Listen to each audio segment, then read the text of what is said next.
मन और जनेन्द्रिय संपूर्ण रूप से काम वासना से युक्त होने के कारण मलिन हो गई। ये देह पिंड चाहे पुरुष शरीर हो चाहे स्त्री शरीर हो, कोई खास बात नहीं इसमें खास बात है भगवान की प्राप्ति कर लेना। खास बात है तुम्हारा चिंतन दिव्य हो जाना।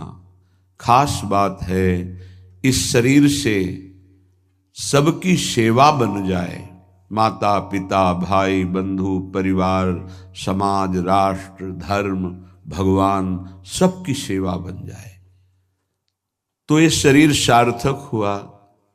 नहीं क्या मांस का पिंड है, रक्त संचरित नसनाड़ियां हड्डी त्वचा और इसमें जो डालो मलमूत्र बन गया। जितने द्वार हैं उनका सबको परिचय है ही है। कौन से सुख के लिए परस्पर शरीर में आकर्षण होता है? सच्चिदानंद सुख की लालसा वाला शारीरिक सुख के भोग में यदि अनेक जीवन व्यतीत करने के बाद ये भी जीवन व्यतीत कर दिया तो हाथ क्या लगेगा? इतना जीवन व्यतीत कर दिया, क्या हाथ लगा? बहुत विवेक विचार की जरूरत है। धर्मयुक्त काम भगवान ने अपना स्वरूप बताया है सृष्टि संचालन के लिए। यदि विवाह पाणिग्रहण संस्कार करके संतानोत्पत्ति के लिए विधान किया गया है तो वो धर्मयुक्त काम है, व्यभिचार वहां भी नहीं, धर्मयुक्त काम। अन्यथा धर्म विरुद्ध यदि काम का सेवन किया जाए तो घोर पापाचरण बनने लगता है और मलिनता पे मलिनता होती चली जाती है। स्त्री रूपा मेध्य पिंडे मुंह रमृत धिया। हमारी बुद्धि इतनी मलिन हो गई है कि मलमूत्र के द्वार को अमृत पान का स्वरूप समझते हैं। कितनी निकृष्ट बुद्धि! इन शरीरों पे है क्या? ऊपर के द्वार देखो, आंख से कीचड़ निकले, नाक से कितनी खखार के थूको, वमन करके देखो। नीचे के द्वार तो दुर्गंध युक्त मलमूत्र के ही हैं। किन भोगों में तुम अमृत पान करना चाहते हो?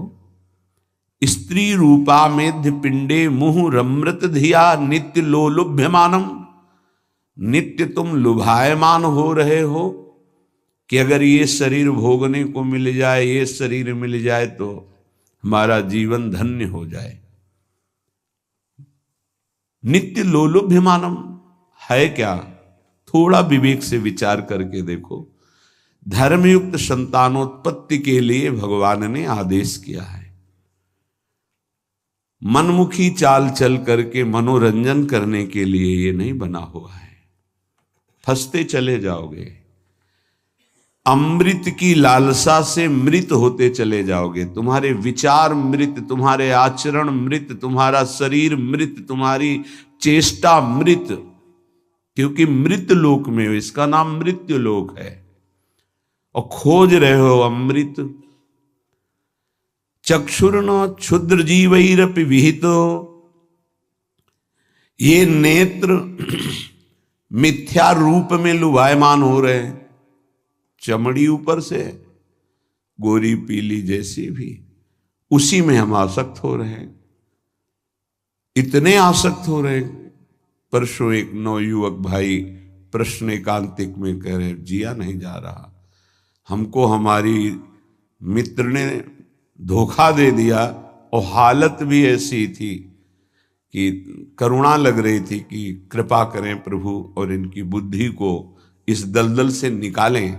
वो जीवन से हारा हुआ व्यक्ति बैठा हुआ है केवल एक बात में कि उसको उसके किसी मित्र ने, मतलब स्त्री शरीर ने उसको धोखा दे के दूसरे से ब्याह कर लिया। धोखा दे के मतलब मन की गति है, इसमें धोखा और सही का क्षेत्र नहीं है। ये तो विचरण करता रहता है, आज ये आज ये आज ये। इसका कोई बिरला इसकी इस गति को रोक दे, वही साधना परायण साधक कहा जाता है, पर ऐसा नहीं होता है। जहां तुमसे बढ़कर कोई मिला तो वहां दृष्टि उसकी जम जाएगी, तुम्हें छोड़ देगा। संसार का खेल यही है। तुम्हारा प्यार अगर सही ठिकाने पे पहुंच जाए तो सार्थक हो जाए। वो प्यार मूर्ति प्रेम के खिलौना दो खेलत हैं प्रेम खेल, प्रियालाल, इनसे प्रेम हो जाए तो निहाल हो जाओगे। पर इनसे प्रेम करने के लिए कठिनता है। पहले सर्वत्र से राग हटावे तो इनसे प्रेम होता है, अन्यथा नहीं। सर्वत्र की ममता बटोर कर इनके चरणों में तब प्रेम होता है। बोले नेत्र दूषित हो गए बस यही देखते हुए। यही दुर्दशा है जीव की।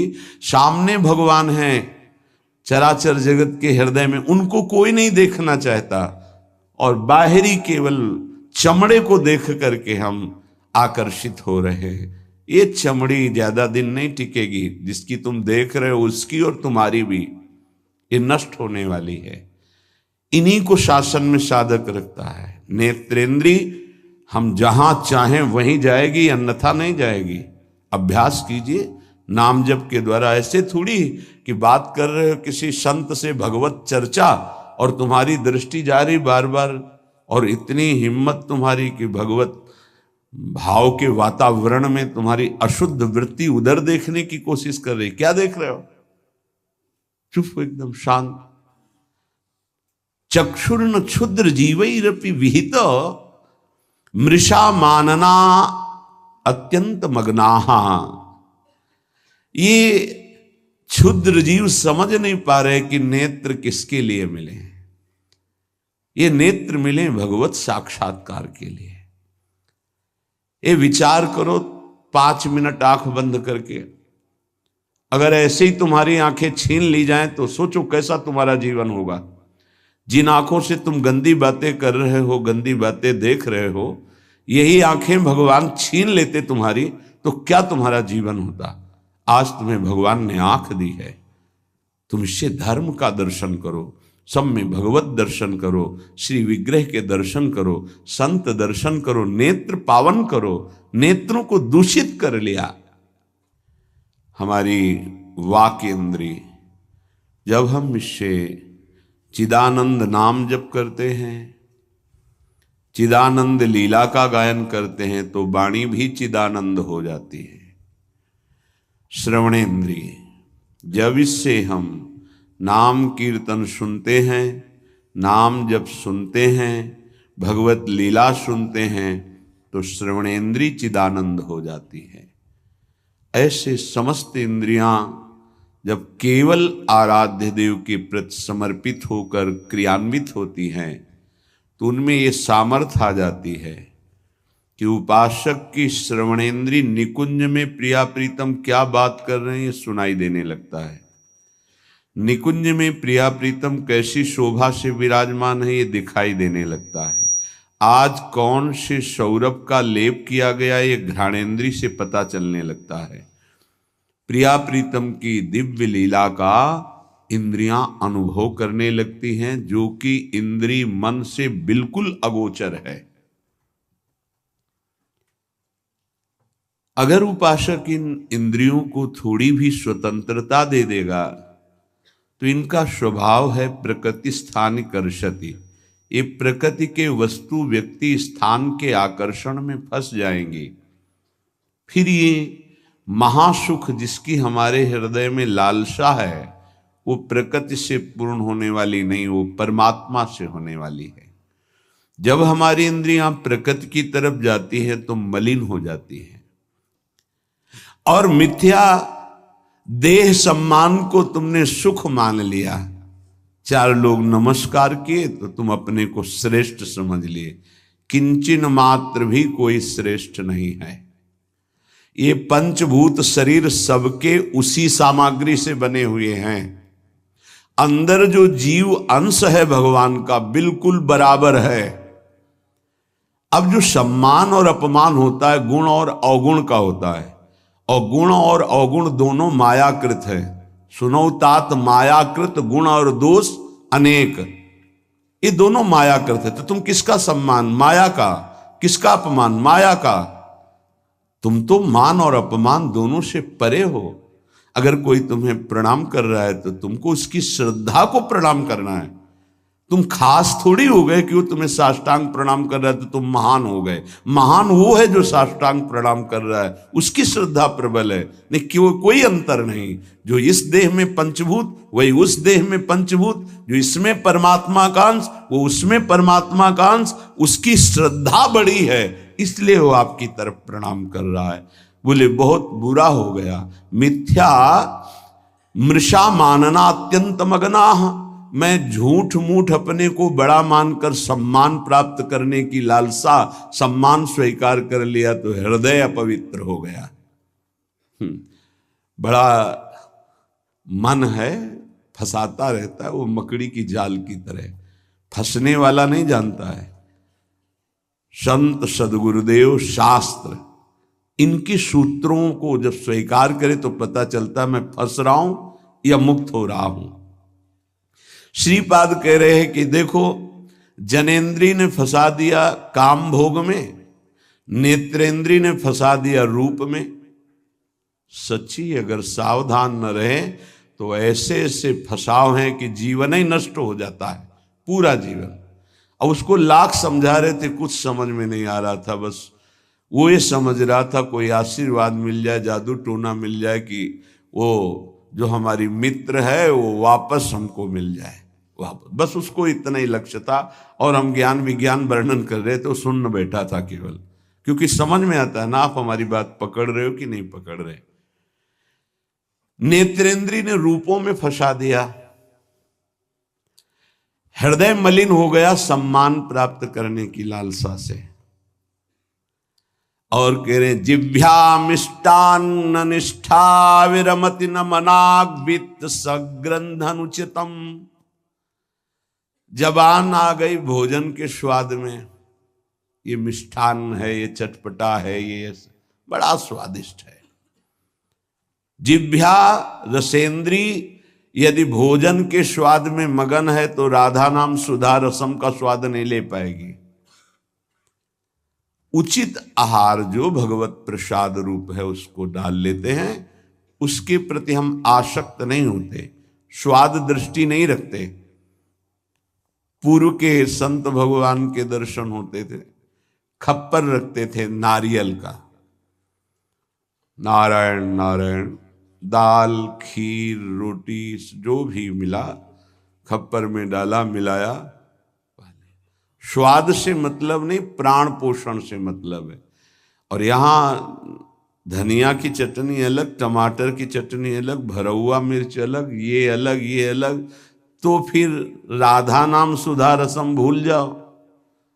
ये 2 अंगुल की जबान है, बस इतने में सारा खेल है। यहाँ से नीचे उतरने पर कोई स्वाद नहीं है, भाई इतने में घुमाने का स्वाद है।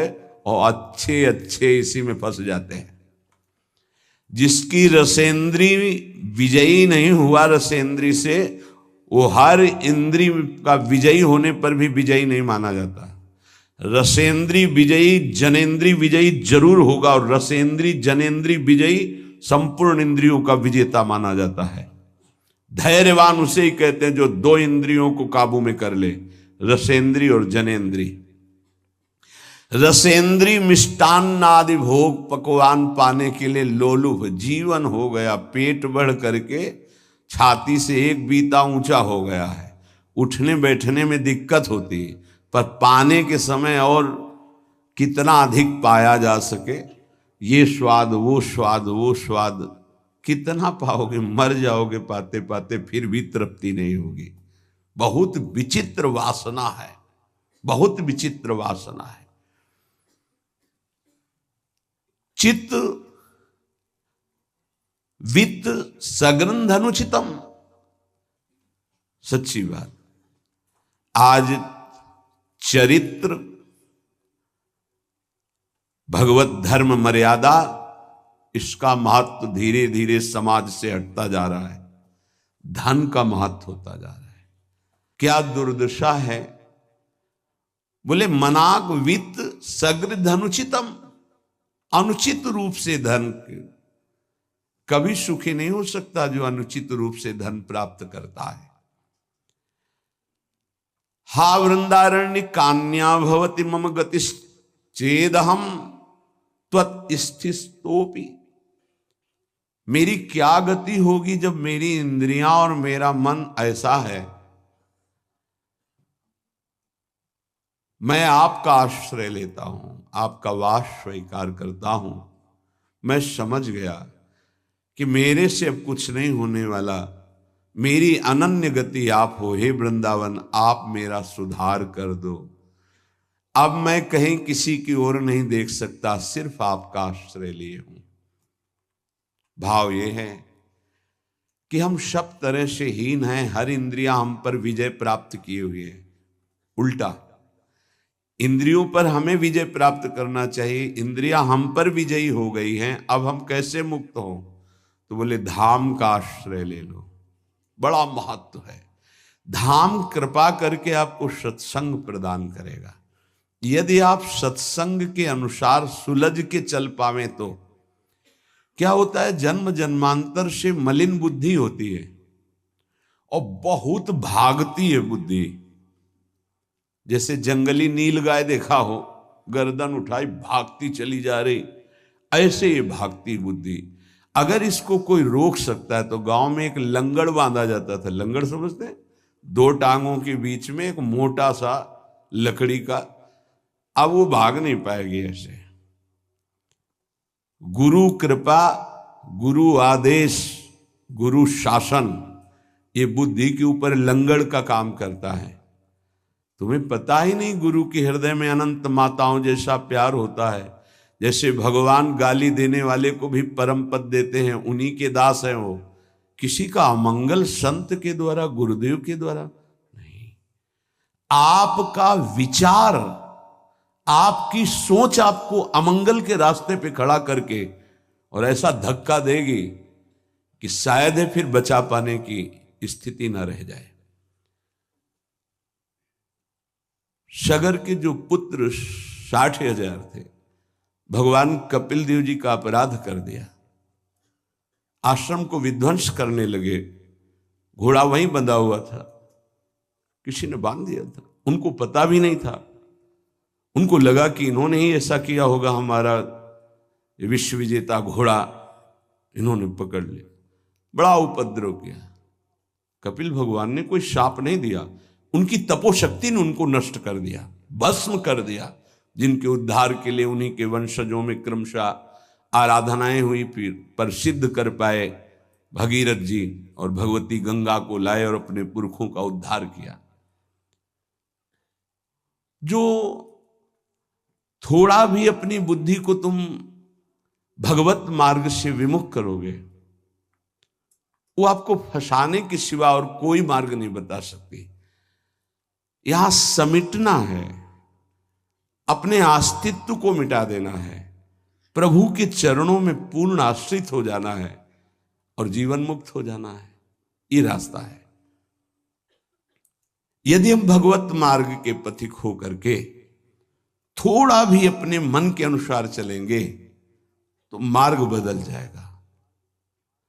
गुरु आज्ञा तज करहि जे बान, यह अधर्म यह सब हानि, कान न रसिकन में रहे। पर जैसे जंगली नील गाय होती ना, उसको ऊपर कोई शासन बर्दाश्त नहीं।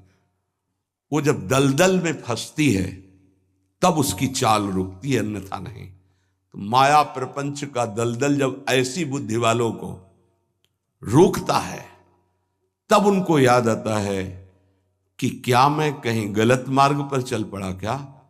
पर जब तक फंसता नहीं तब तक उसे पता ले चल। माया ऐसी बचाव पक्ष से उसको ले जाती कि इतनी दूर पहले ले जाऊं कि ये लौट ही न सके, तब बात बनेगी। श्रीपाद कह रहे हैं कि सब इंद्रियों ने, मन ने हमको अपने अधीन कर लिया। अब तो हे वृंदावन आपका सहारा है। बनाया हुआ सिद्धांत है, रही मन देखी बड़न को, लघु न दीजिए डारी, जहां काम आवे सुई, कहा करे तरवारी। और सिद्धांत उन्हीं का बनाया हुआ है। अगर गुरु चरणों में लघुता आ गई तो विश्व ब्रह्मांड में महत्ता स्पर्श ही नहीं कर सकती तुम्हारा। ये हमारी बुद्धि, ये हमारा मन ऐसा सोचता है कि शॉर्टकट से चले धनी बन जाए, शॉर्टकट से चले परम पद मिल जाए, शॉर्टकट से चले बहुत उत्तम सम्माननीय बन जाए। है बहुत शॉर्टकट है। सर्वस्व त्याग और एकमात्र प्रभु का आश्रय। अभी जो चाहो बन जाओगे, पर सर्वस्व त्याग। आज तक जितने भी महापुरुष हुए हैं सर्वस्व त्याग से। सर्वस्व त्याग का स्वरूप किसी के नामे कर देना सब प्रॉपर्टी नहीं, अपना अस्तित्व मिटा देना। अम्बरीश जी चक्रवर्ती सम्राट हैं पर अपना अस्तित्व नहीं है, तो क्या हुआ? सुदर्शन चक्र उनकी रक्षा में है और भगवान दुर्वासा जी को द्विज कहते हैं और अम्बरीश जी को भक्त कहते हैं। अहम भक्त पराधीनो अस्वतंत्र एव द्विज। तो मैंने वृंदावन का आश्रय लिया, अब वृंदावन संभालेगा। तो वृंदावन किस रूप में संभालता है? संत रसिक सदगुरुदेव के रूप में संभालता है। यदि हम ना उनकी आज्ञा का पालन करें, अवहेलना करें, तो बड़े कृपालु हृदय के होते हैं जो संत हैं।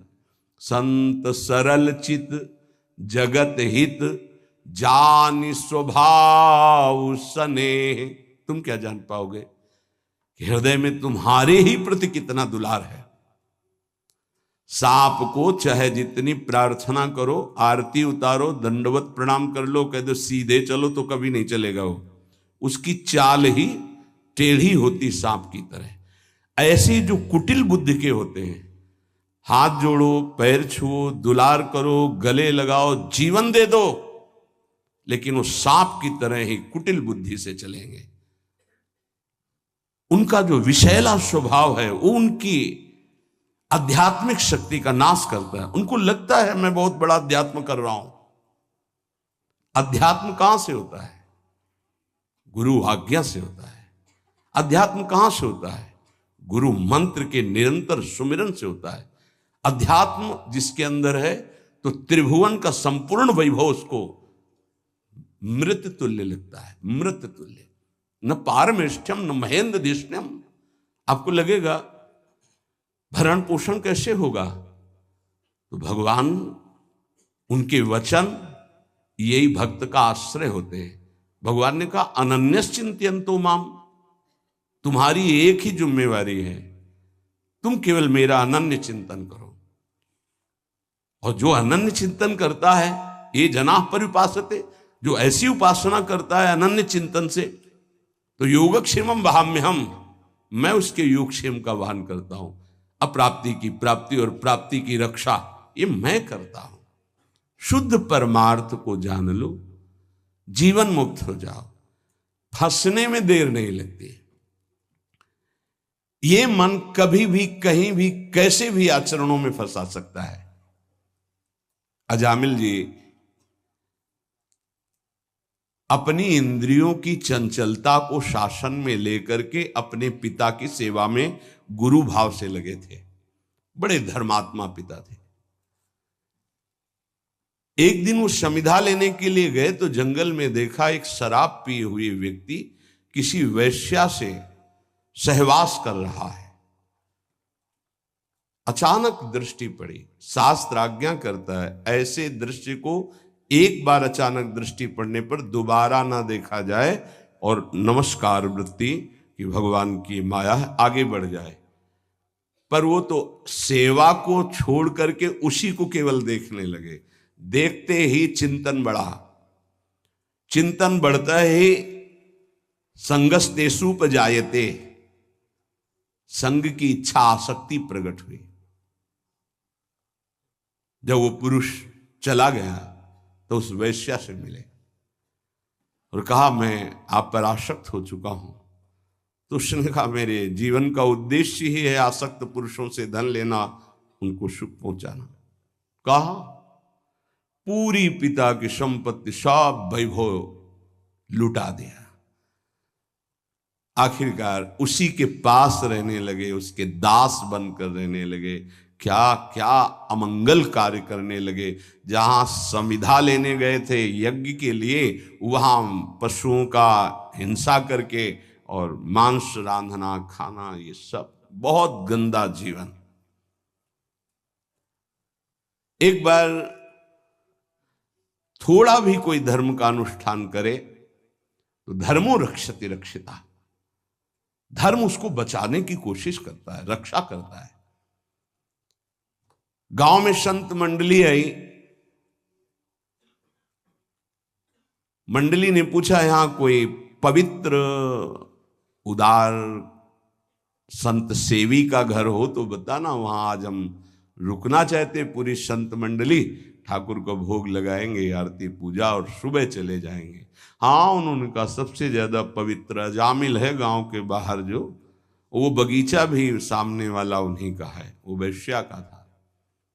संत स्वभाव विश्वास से होता है, संतों का स्वभाव जो सिद्ध होता है वो विश्वास से होता है। आज तक कभी ऐसा संशय नहीं होता कि आदमी ऐसा बोल रहा है तो इसमें कुछ झूठ भी हो सकता है क्या, नहीं। पर बाद में ऐसा लगता है कि